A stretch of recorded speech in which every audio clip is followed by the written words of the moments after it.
Right, what's going on everyone? Welcome back to the channel. Today we are out in a Porsche Cayman. I'm pretty excited about this one because I'm a big Porsche fan. I'm not a massive German car fan, but I love a Porsche. We're here with Toby. You can just see him in the background talking to Luke.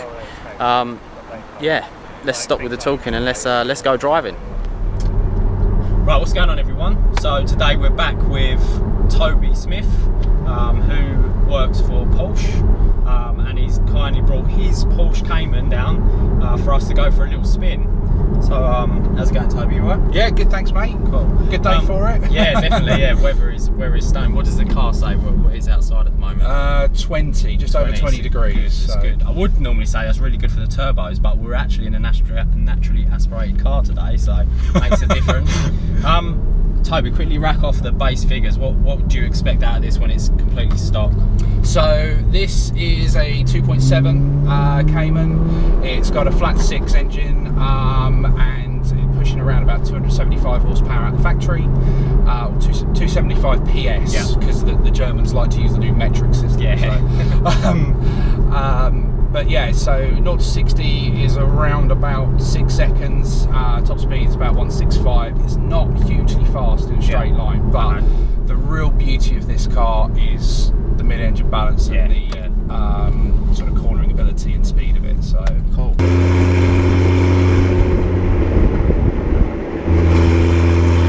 If you fancy giving it some up this hill, that'd be fantastic. I'll give it a whirl. Oh, look, there's another Porsche. So, you have to wait till you get about 5,000 revs. As you can hear, that noise is awesome.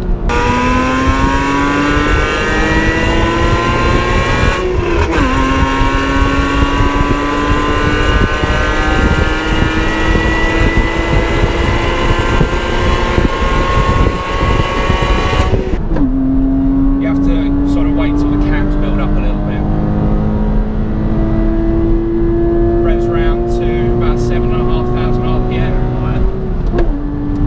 That is phenomenal, that noise. You just can't. That's so good, so raw and it's racy, isn't it? It's just so good. I mean, that's why we still use the naturally aspirated cars in the RS models. Yeah. So, but with the exhaust and the air filters, it just amplifies that noise a little bit. So, sorry, straight over. Yeah. Sorry. So in terms of modifications, what have you had done?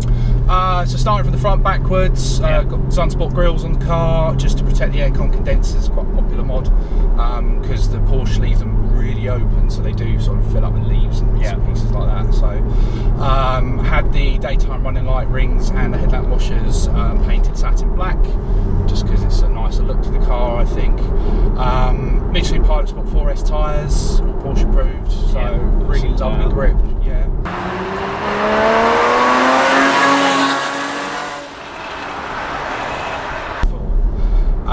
Got graphics down the side, don't know if I mentioned those, thanks to Wombat wrapping and matte filter for that.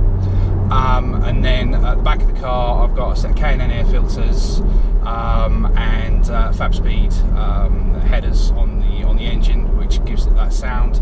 Doesn't give a huge power boost. It's more down to sort of the feel and the way the car responds. So we're in 6th with no revs at the minute. If I drop it down to 2nd, just instant power.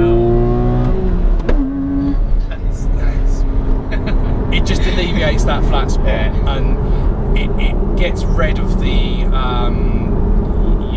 the sort of a bit of the build up, because these I've got VarioCam, which is sort of similar sort of thing to VTEC or VTI, but Porsche's own version.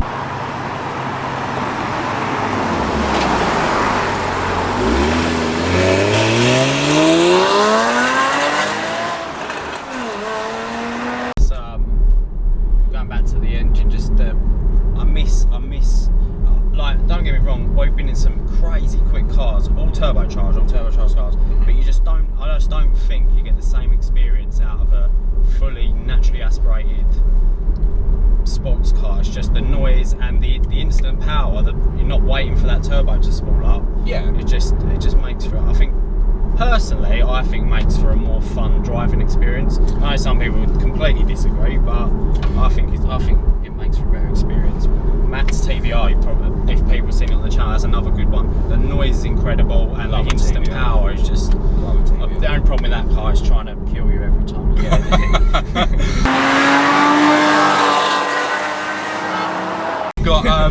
Got a few driver aids on this estate. You've got all your usual ABS and things like that, Porsche Stability Management, PSM. The guys up at Silverstone, the driving consultants, they call it "Please Save Me" for obvious reasons. So, yeah, it's a good giggle. It's a good giggle, this car. And the manual gearbox is really what makes it that driving experience. They're quite rare. That's why I wanted this one. That's why I bought it. That's why it's a bit of an odd colour, as I'm sure you see from the exterior shots. It's not usual what you see a Cayman in. What's the colour called? Anthracite brown metallic. Anthracite brown. I'd like to meet the guy that makes these names. Yeah, there's lots of new ones now as well, so weird names with the new cars. So it's good. It's good though. But it's affectionately known to friends and family as the little because of the colour, and it's a small car obviously, so but even sort of low speeds like this, it's nice, it's relaxing. It's not actually the ride, you'd look at a Porsche and you think, oh my god, that's going to break my back, but actually the ride is actually pretty comfortable.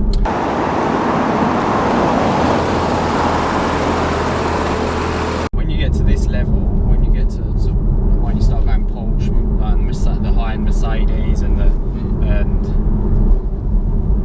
you can't really make those modifications, because I think you're almost ruining what Porsche and everyone have spent so much money in developing. And sometimes it makes me feel bad thinking about what I've done to my car, because I think Honda spent all that time trying to get it to be that fast around the Nürburgring. Not that I've ruined it, I've just given it a bit more power. But well, I think manufacturers are building it in now. I read something about the new Super the other day, and any sort of gamers know the term Easter egg. And the guy that developed the car, head of development for it, said he's hidden some Easter eggs in the car. So like there's extra mounting points for like induction kits, and sort of like it's overbuilt to take more power. So yeah, I mean manufacturers are doing it these days. But this is so customizable from the factory. I mean, this is a fairly basic sort of spec inside. I haven't got like any of the brushed alley or carbon or anything like that in it from factory. But you know, you can go to absolute town on these.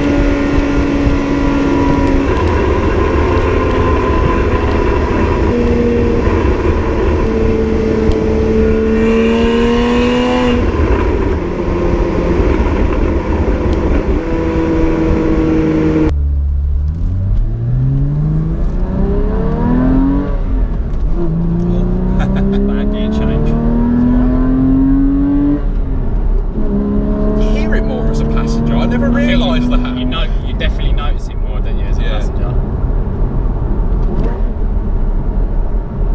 It's just, that's the thing with NA, even when changing down, that noise is so good. Because this hasn't got the optional chrono. Chrono gives you like the rev matching. Which is good, but it takes the fun out of it a little bit.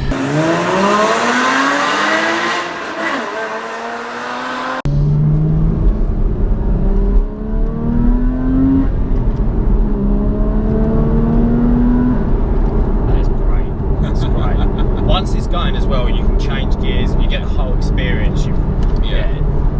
It's all about keeping your revs up. All about keeping your revs up with this car.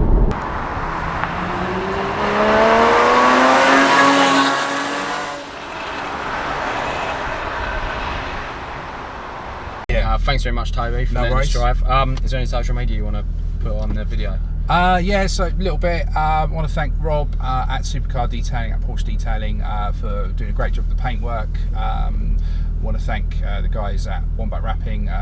They're also known as at Supercar Paint Protection for the graphics on the car. At Porsche Tunbridge, my employers, thanks very much. Without you guys, none of this would be possible. Thanks very much, Porsche Tunbridge. Without you guys, I wouldn't be seeing it. The combination of paying me to buy it and also paying me to sell them and all that kind of things. All right, they didn't pay me to buy it, but you know what I'm saying. Pay my wages. So and supply me the car, and also myself at Toby Lorraine. Cool. Yeah, perfect. Guys, if you haven't already looked on the website, the North Coast 500 trip is up, so get your deposits down now. Don't forget to like and subscribe to this video, and follow us on Instagram at rlinert.co.uk. See you next time.